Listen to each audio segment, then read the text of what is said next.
नमस्कार, मैं पवन Shah news 24/7 nation से और इस समय मेरे साथ रायगढ़ के युवा मोर्चा के उपाध्यक्ष हमारे साथ मौजूद हैं, आकाश शर्मा जी। हम उनसे बात करेंगे और पार्टी को लेके क्या कुछ उनके विचार हैं, क्या कुछ उनके आने वाले समय में आगामी समय में फैसले होंगे, उस पर हम चर्चा करेंगे।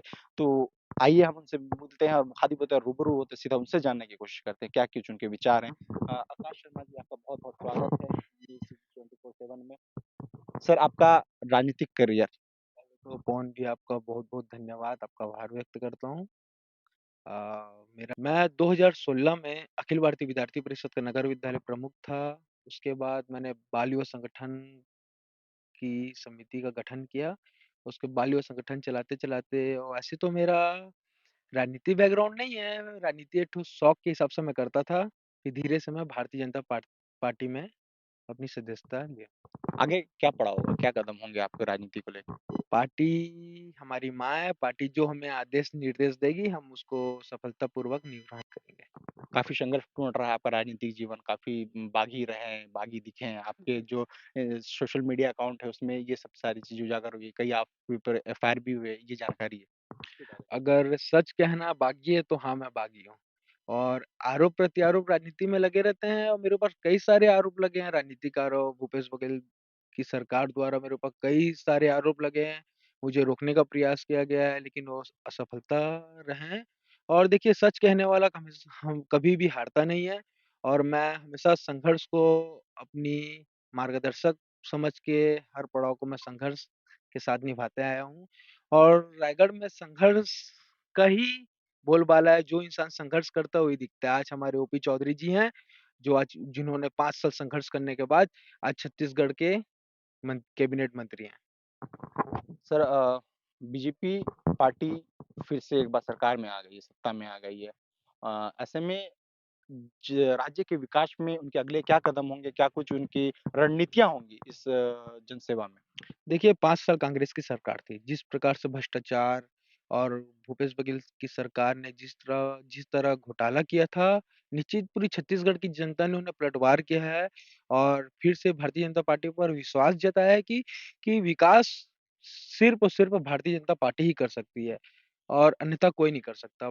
जिस तरह से 5 साल, 15 साल भारतीय जनता पार्टी ने विकास किया था, बड़े-बड़े पुल बनाए, रिंग रोड बनाए, 5 साल कांग्रेस की सरकार ने छत्तीसगढ़ में खाली घोटालापूर्वक कार्य किया है। अभी इस बार फिर छत्तीसगढ़ की जनता ने भारतीय जनता पार्टी को मौका दिया है, पूर्ण छत्तीसगढ़ में विकास की गंगा बहेगी।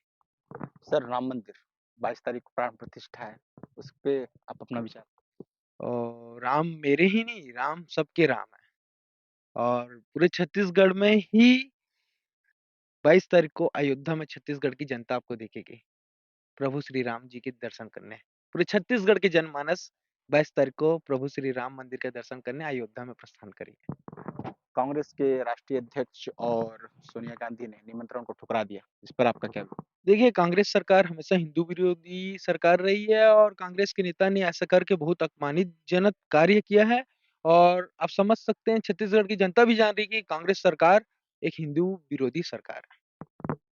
सर, पॉलिटिकल स्टंट कांग्रेस का ये आरोप है, राम मंदिर के नाम पे, अयोध्या के नाम पे पॉलिटिकल स्टंट बीजेपी खेल रही है। कहते हैं ना जो राम को लाए हम उनको लाएँगे। बीजेपी की सरकार आ गई है, अब वो राम जी की मंदिर भी बन रही है और दर्शन करने सब जाएँगे और कांग्रेस आरोप-प्रत्यारोप की राजनीति खेलती है और भ्रष्टाचार उनके खून-खून में है।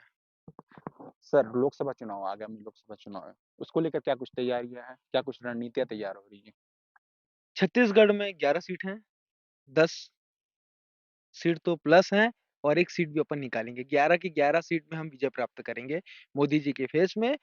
जिस तरह से मोदी जी ने छत्तीसगढ़ के साथ पूरे देश का विकास किया है, वाक़ई में मोदी जी इस बार 500 पार हैं। अरे!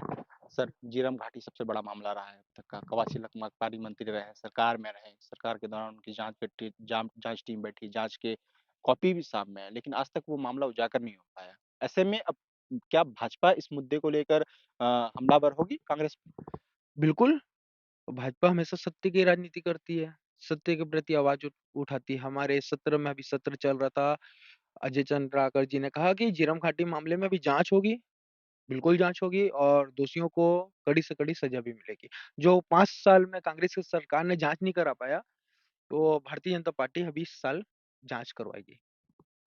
बहुत-बहुत धन्यवाद सर, हमारे हमारे साथ आपका संपर्क करने के लिए। सर, आपका राजनीतिक का अगला पड़ाव क्या होगा? कैसे आप देखते हैं राजनीति को लेकर? देखिए, भारतीय जनता पार्टी का मैं एक छोटा-सा कार्यकर्ता हूँ। भारतीय जनता पार्टी मेरी माँ है और पार्टी मुझे जो भी आदेश निर्देश देगी, मेरे लिए बहुत रहेगा और मैं हमेशा सफलतापूर्वक वो अपनी ज़िम्मेदारी का निर्वहन करूँगा। बहुत-बहुत धन्यवाद सर आपका हमारे चैनल के साथ जुड़ने के लिए। तो ये थे हमारे साथ रायगढ़ जिला के रायगढ़ विधानसभा के युवा मोर्चा के उपाध्यक्ष आकाश शर्मा जी जिन्होंने हमसे काफ़ी बातें की, चर्चा की, लोकसभा चुनाव को लेकर चर्चा की, जिरम मामले को लेकर चर्चा की, अयोध्या में राम मंदिर प्रतिष्ठा को लेकर चर्चा की और कई विकास के मुद्दों को लेकर इन्होंने भी चर्चा की और इन्होंने ये भी बताया कि आगे क्या कुछ रणनीति होगी पार्टी की। तो आइए हम आपसे फिर से अगले बार एक और ऐसे ही बड़े लीडर से मुलाकात करेंगे और जानेंगे कि पार्टी क्या कुछ तैयारियाँ कर रही है लोकसभा चुनाव को लेकर और क्या कुछ विकास के फैसले अब वो उठाने वाले हैं। पवन शाह, न्यूज़ 24/7 से रायपुर।